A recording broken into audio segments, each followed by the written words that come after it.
نزلت انا آتیناک الکوثر وقال ابن عباس شانئک عدوک. شانئک کا معنی کیا ہے؟ عدو، دشمن. اور شان سے مراد یہاں نبی صلی اللہ علیہ وسلم کا دشمن ہے. اس سے مراد عاص بن وائل، ابو جہل یا عتبہ ہے. لیکن عام معنی یہ کہ قیامت تک جتنے بھی لوگ رسول اللہ صلی اللہ علیہ وسلم کے دشمن ہیں، چاہے وہ آپ کے دور میں تھے یا بعد میں آئے، وہ سب انجام کے اعتبار سے خائب و خاسر ہیں، نامراد ہیں. حدثنا آدم حدثنا شیبان حدثنا قتادہ عن انس رضی اللہ عنہ قال لما عرج بالنبی صلی اللہ علیہ وسلم الی السماء، جب معراج پر لے جایا گیا رسول اللہ صلی اللہ علیہ وسلم کو آسمان کی طرف، قال تو آپ نے فرمایا اتیت علی نہر، میں ایک ایسی نہر کے پاس آیا، حافتاہ اس کے کنارے قباب اللؤلؤ مجوفا، کہ وہ قبے تھے خالدار موتی کے، چھوٹے چھوٹے جیسے گنبد سے بنے ہوئے ہوتے ہیں نا. فقلت ما ھذا یا جبریل، میں نے پوچھا یہ کیا ہے جبریل؟ قال ھذا الکوثر، فرمایا یہ ہے نہر کوثر جو انا آتیناک الکوثر کے پس منظر میں ہے. حدثنا خالد بن یزید الکاہلی حدثنا اسرائیل عن ابی اسحاق عن ابی عبیدہ عن عائشہ رضی اللہ عنہا قال، کہتے ہیں سألتها، میں نے ان سے پوچھا، عن قولہ تعالی، اللہ تعالیٰ کے اس فرمان کے بارے میں، انا آتیناک الکوثر، کہ انا آتیناک الکوثر کا کیا معنی ہے، الکوثر کیا ہے؟ قالت نہر، کہنے لگی یہ نہر ہے، اعطیہ نبیکم صلی اللہ علیہ وسلم، جو تمہارے نبی صلی اللہ علیہ وسلم کو دی گئی، شاطئاہ علیہ در مجوف، شاطئاہ اس کے دونوں کنارے، علیہ ان پر، در موتی ہیں، مجوف خولدار یعنی اندر سے کھوکھلے، آنیتہ اس کے برتنوں کی تعداد کا عدد النجوم، ستاروں کی گنتی کے برابر ہے. ستارے کتنے ہیں گن سکتے ہیں؟ انگنت. رواہ زکریا و ابو الاحوص و مطرف عن ابی اسحاق. تو انا آتیناک الکوثر کا معنی کیا ہے؟ بلا شبہ ہم نے آپ کو کوثر عطا کی. حدثنا یعقوب بن ابراہیم حدثنا حشیم حدثنا ابو بشر عن سعید بن جبیر عن ابن عباس رضی اللہ عنہما انہ قال فی الکوثر هو الخیر الذی اعطاہ اللہ ایاہ، کہ کوثر وہ خیر ہے جو اللہ نے آپ کو عطا کی. قال ابو بشر قلت لسعید بن جبیر، ابو بشر کہتے ہیں میں نے سعید بن جبیر سے کہا جو ابن عباس کے شاگرد تھے، فإن الناس يزعمون انه نہر، کہ لوگ تو یہ سمجھتے ہیں کہ وہ ایک نہر ہے، فی الجنت جنت میں.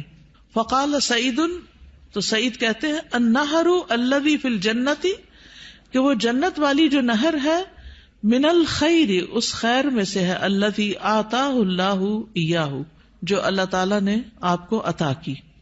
تو کوثر کا لفظ جو ہے یہ لغوی اعتبار سے کثرت سے ہے، اس سے مراد خیر کثیر ہے، جیسے کہ آگے ابن عباس کہتے ہیں.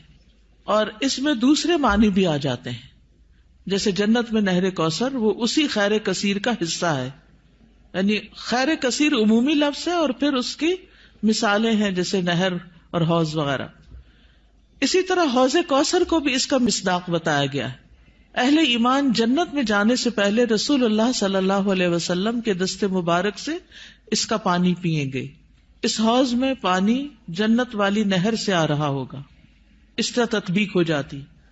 یعنی اگر کوئی یہ کہے کہ کوثر کا معنی کیا ہے، تو عمومی لغوی معنی کیا ہے؟ خیر کثیر. اور نبی صلی اللہ علیہ وسلم کو اوور آل خیر کثیر ہی عطا کی گئی تھی. اور پھر خصوصی معنی کیا ہے؟ نہر کوثر اور حوض کوثر. حوض کوثر میدان حشر میں ہے، جس سے پانی آئے گا کہاں سے؟ نہر کوثر سے. اور نہر کوثر کہاں ہے؟ جنت میں ہے. اسی طرح آپ صلی اللہ علیہ وسلم کو دنیا میں جو بلند مقام ملا اور آپ کا ذکر کثیر ہوا اور آپ کو فتوحات نصیب ہوئی، یہ سب بھی خیر کثیر میں شامل ہے. دنیاوی اعتبار سے کیا کیا ہے خیر کثیر میں شامل؟ فتوحات، بلند مقام اور ذکر کثیر. نہر کوثر کی خوشخبری سن کر آپ صلی اللہ علیہ وسلم بہت خوش ہوئے تھے. صحیح مسلم کی روایت ہے, حضرت انس کہتے ہیں کہ ایک دن رسول اللہ صلی اللہ علیہ وسلم ہمارے درمیان تشریف فرما تھے. آپ پر نیند سی طاری ہوئی, پھر آپ نے مسکراتے ہوئے اپنا سر اٹھایا تو ہم نے عرض کیا, یا رسول اللہ آپ کس بات پر ہنس رہے تھے؟ تو آپ نے فرمایا, مجھ پر ابھی ایک سورت نازل ہوئی. پھر آپ نے بسم اللہ الرحمن الرحیم انا اعطیناک الکوثر فصل لربک وانحر ان شانئک ھو الابتر پڑھی, اور فرمایا کہ تم جانتے ہو کہ کوثر کیا ہے؟ تو ہم نے کہا اللہ اور اس کا رسول ہی بہتر جانتے ہیں. آپ نے فرمایا, بے شک وہ ایک نہر ہے, مجھ سے میرے رب نے اس کا وعدہ کیا ہے, اس میں بہت سی خوبیاں ہیں. وہ ایک حوض ہے جس پر قیامت کے دن میری امت کے لوگ پانی پینے کے لیے آئیں گے. تو حوض کوثر کیا ہے, اس کی ڈسکرپشن کے بارے میں کچھ احادیث ہمیں ملتی ہیں.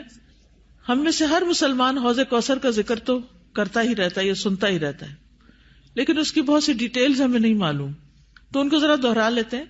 رسول اللہ صلی اللہ علیہ وسلم نے فرمایا, میرے حوض کے دونوں کناروں کے درمیان اتنا فاصلہ ہے جتنا مدینہ اور صنعاء کے درمیان ہے. پھر اسی طرح یہ سطح زمین پر بہتی نہر ہے, اندر کھڈوں میں نہیں ہے. رسول اللہ صلی اللہ علیہ وسلم نے فرمایا, مجھے کوثر عطا کی گئی, وہ ایک نہر ہے جو گویا کہ سطح زمین کے اوپر بہتی ہے.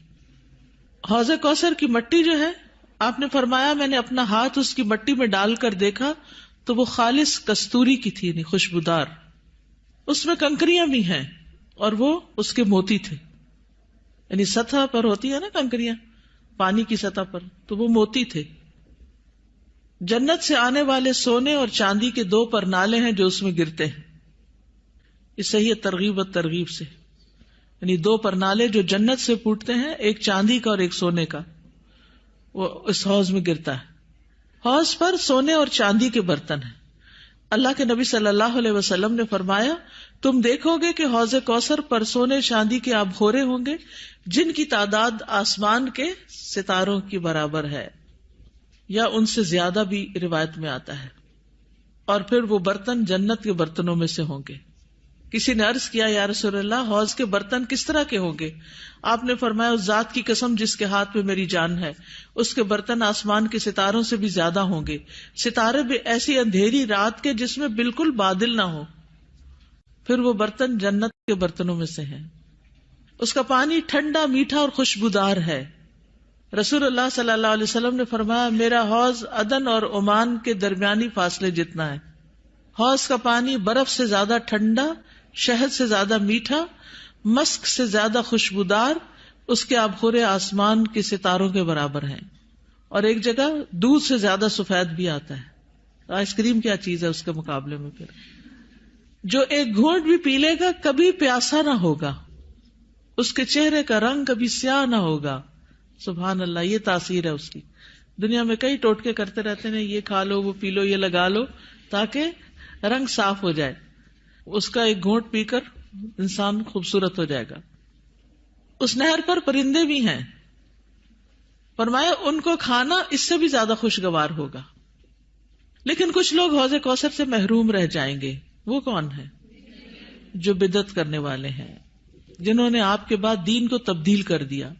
آپ فرمائیں گے یہ دور ہو جائیں, دور ہو جائیں. یہ ڈسکرپشن پڑھ کے پھر شوق بڑھ جاتا ہے نا, اور سنت پر عمل کا شوق بڑھ جاتا ہے کہ اللہ تعالیٰ ہمیں اور زیادہ سنت کا پابند بنائے تاکہ ہم نبی صلی اللہ علیہ وسلم کے قریب ہو سکیں, آپ کا اتباع کریں.